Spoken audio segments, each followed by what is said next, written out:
Now let's talk about marketing and getting people to attend the event. Your existing listing is not number one place to ask people to attend. Social media, Facebook groups, different communities, Slack communities. And then number one thing is really those partners, the speakers. I ask them to promote the heck out of it and ask them to send out at least 3 emails to their audience. Hopefully you're planning the event at least 90 days in advance. And if that's the case, then you would have maybe 4 weeks before the event, 2 weeks, and then 1 week before the event.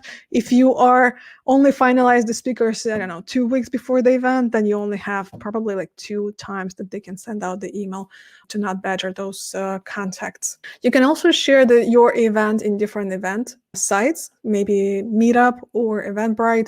Eventbrite is very good with promoting its event to their subscribers, so based on their interests. So I definitely recommend that you post your event on Eventbrite.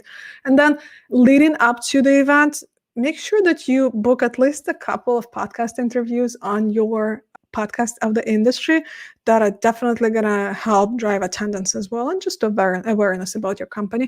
And hopefully you're going to be much more likely to book those sessions and speaking engagements on podcasts just because you have an event. So this is a good first step to start promoting. Maybe you can also invite a bonus ticket to some of your attendees to boost the engagement. So there are lots of different ways to do that.